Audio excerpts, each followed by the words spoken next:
Anda bersama Brother Fai di channel Malam Mistik, sebuah rancangan audio dan video cerita seram dan mistik.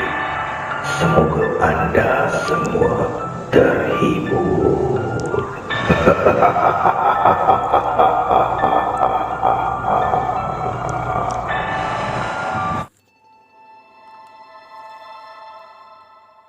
Apa kabar para pendengar Malam Mistik? Pada malam ini, Brother Fai akan kongsikan kepada anda kisah yang datangnya daripada Mat P. Kisah yang bertajuk Jiwa Nita. Assalamualaikum dan salam sejahtera aku ucapkan pada semua. Semoga semuanya dalam keadaan sihat dan dipermudahkan segala urusan kita. Kali ini, aku ingin bercerita tentang pengalaman seorang kenalan bersama isterinya. Kisah yang berkisarkan mengenai isterinya yang telah dirasuk. Abang Rahman dan Kak Su merupakan pasangan suami isteri separuh umur. Anak-anak mereka semuanya sudah menginjak dewasa dan yang paling bongsu sedang menuntut di sebuah universiti. Jadi, mereka hanya tinggal berdua bersama seekor kucing kesayangan Kak Su yang dinamakan Ila. Sekali-sekala anak mereka yang sulung, Fadli, balik menjenguk mereka memandangkan dia tinggal berdekatan. Akibat daripada kes wabak COVID-19, tidak dapat dinafikan ramai yang terjejas punca pendapatan kerana terpaksa patuh dengan Perintah Kawalan Pergerakan iaitu PKP. Keluarga mereka tidak terkecuali.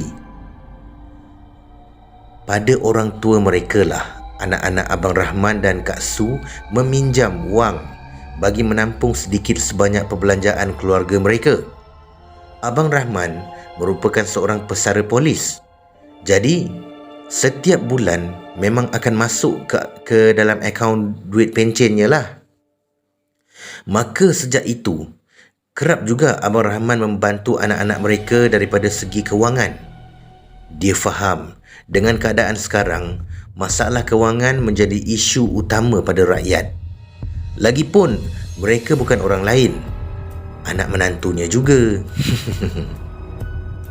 Banyak masalah rumah tangga dilaporkan berlaku selepas negara digemparkan dengan kes wabak itu.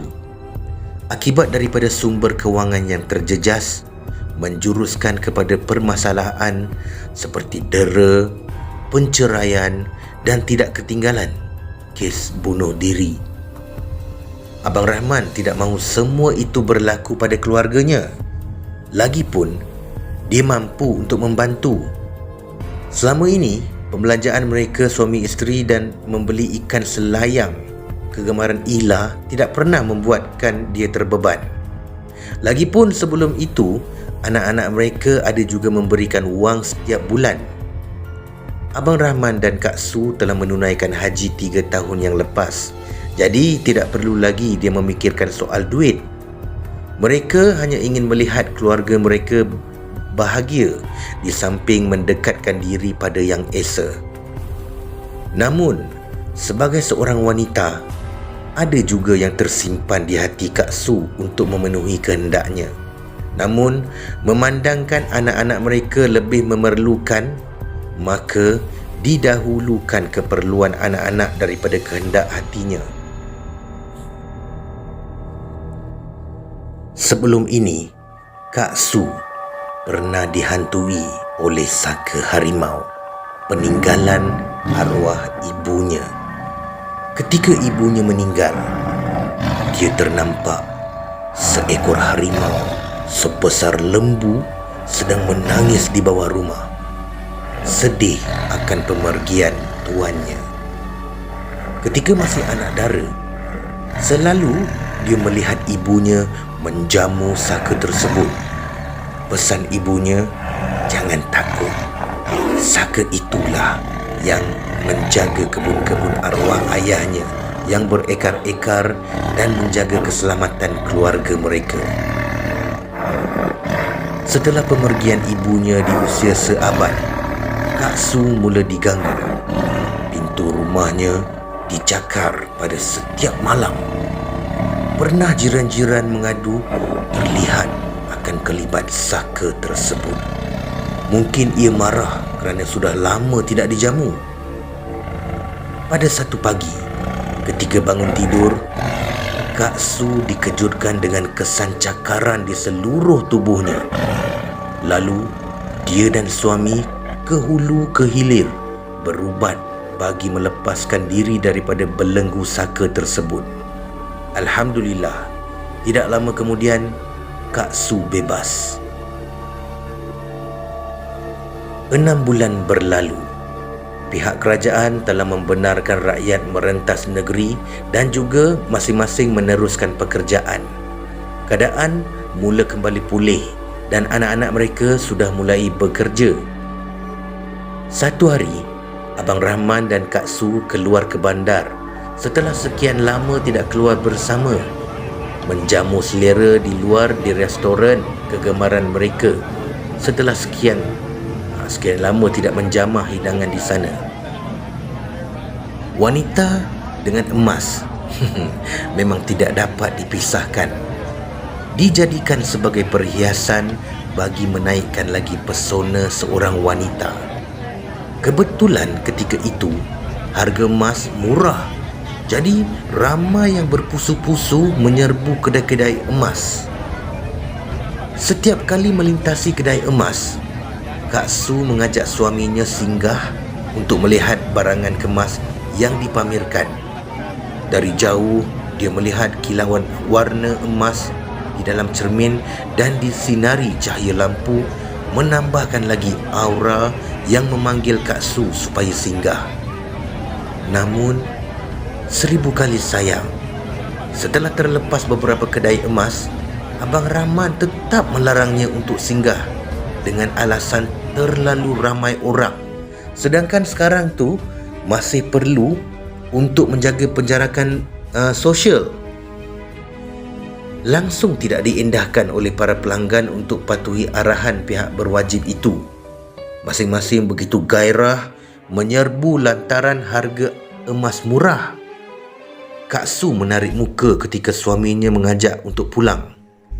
Bagi Kak Su, memang sangat rugi kalau tidak merebut peluang membeli sekurang-kurangnya sebentuk cincin ketika harga emas murah. Susah hendak mendapatkan peluang ni lagi. Sedih dan geram bercampur bau di hatinya ketika itu.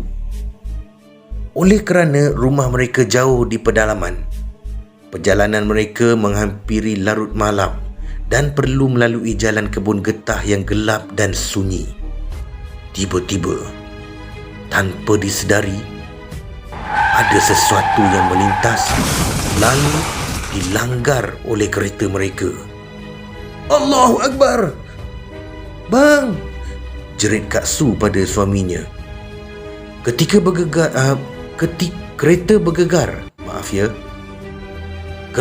bergegar seakan terlanggar sesuatu.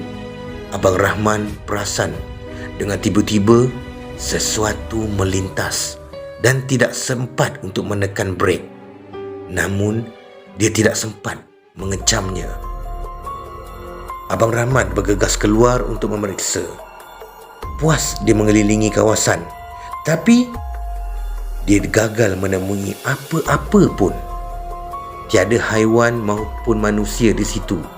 Tetapi dia yakin dia terlanggar sesuatu. Dia berasa hairan keretanya juga tidak mengalami kerosakan. Bang, sudah-sudahlah tu bang. Jom kita balik. Takutlah saya gelap-gelap macam ni. Hai. Jerit Kak Su. Mereka meneruskan perjalanan pulang ke rumah. Apabila sampai di rumah, Abang Rahman perasan isterinya diam 1000 bahasa. Langsung tidak bercakap. Tingkah lakunya juga berubah. Hal itu berlarutan selama seminggu. Dia sering melihat isterinya termenung langsung tidak bercakap dengannya. Apabila dia menegurnya, terus Kak Su berlalu. Suatu hari, Abang Rahman berasa hilang sabar dengan tingkah laku pelik isterinya itu. "Awak ni nak saya kahwin lagi satu ke apa? Dah seminggu saya masak sendiri tau. Makan pun sendiri," tegur Abang Rahman. Namun langsung tidak diendahkan oleh isterinya itu. Malam itu, ketika berada di ruang tamu, Abang Rahman melihat isterinya sedang memegang telefon bimbit. Kak Su memang suka berFacebook. Dia faham benar dengan isterinya itu. Suka sangat mengikuti hasil penulisan cerita seram daripada Mat P. Namun dengan tiba-tiba, Kak Su mencampakkan telefon bimbitnya lalu meraung-raung seolah-olah berada di dalam kesakitan yang teramat sangat. Kak Su melutut sambil matanya melilau-lilau ke setiap sudut. Lalu dia menunduk seperti sedang sujud. Dia mengangkat mukanya lalu memandang tajam pada suaminya itu seakan dirasut.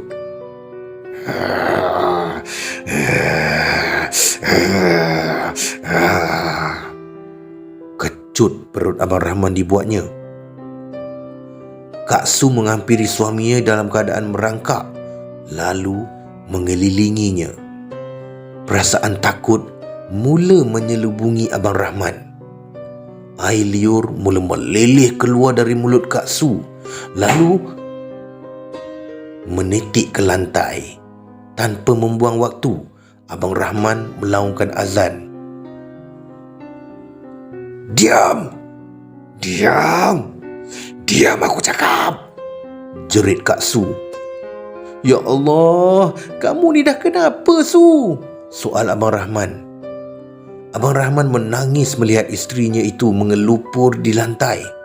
Dia cuba menghampiri lalu memeluk isterinya itu, namun ditolak dengan keras. Luar biasa tenaga Kak Su ketika itu.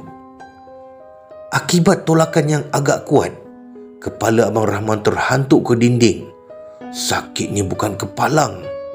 Lalu dia mula naik angin, lalu mencuba sedaya upaya kudratnya menarik Kak Su masuk ke dalam bilik. Setelah berhempas pulas, dia akhirnya berjaya. Dia mengurung isterinya di dalam bilik semalaman. Dia percaya apa yang terjadi mungkin kerana kejadian berhampiran kebun getah tadi. Dia berjadang untuk memanggil seorang pengamal perubatan Islam datang ke rumah keesokan harinya. Anak-anak dipanggil pulang serta-merta. Kebetulan Fadli sampai awal memandangkan tinggal berdekatan. Pada malam itu sehingga pagi, mereka membaca ayat-ayat suci Al-Quran. Abang Rahman membuka pintu bilik lalu mengintai isterinya dari luar. Kak Su merenung tajam dengan penuh kebencian. Matanya merah. Dia bangun dan cuba menerkam suaminya itu, namun dengan pantas Abang Rahman menutup pintu. Kedengaran Kak Su menjerit di dalam bilik. Tidak lama kemudian, seorang ustaz sampai, dijemput oleh Fadli. Ustaz Ali namanya. Setelah diterangkan situasi yang berlaku, mereka masuk ke bilik di mana Kak Su berada. Ustaz Ali membaca beberapa ayat ruqyah, namun Kak Su tidak memberi sebarang tindak balas. Dia hanya menyelimuti seluruh tubuhnya dengan kain selimut. Ustaz Ali mengarahkan Abang Rahman supaya menyelak kain selimut tersebut untuk dia memulakan rawatan. Tanpa diduga, Kak Su bingkas bangun lalu menolak suaminya dan bergegas berlari keluar. Fadli dengan pantas cuba mengejar ibunya, namun tiba-tiba dia terpandang ibunya jatuh di tangga lalu tidak sedarkan diri. Abang Rahman dan anak bongsu mereka, Yul, berada di sisi katil wad kecemasan. Yul menangis terisak-isak. Kak Su belum sedar lagi. Abang Rahman keluar lalu digantikan oleh anak kedua mereka. Siti. Memandangkan tidak dibenarkan ramai pelawat di dalam wad kecemasan. Tidak lama kemudian, Kak Su sedar. Anak-anak perempuannya menangis gembira sambil memeluk ibu. Mereka lalu bertanyakan apa sebenarnya yang terjadi. Pada mulanya, Kak Su enggan menceritakannya. Namun setelah didesak, dia akur. "Ayah kamu." Ya, kenapa dengan ayah, Mak?" soal Yul. "Entahlah, Mak geram pada ayah kamu tu. Hari tu, emas murah. Mak nak beli dapat cincin sebentuk pun jadilah. Tapi ayah kamu tak bagi sebab ramai orang katanya." "Memanglah ramai orang. Harga emas murah kan. Rugilah tak beli." Jadi, Mak saja buat perangai lah ni. Aduh, tak kena rasuk jin pun, soal anak-anaknya. Balas Kak Su.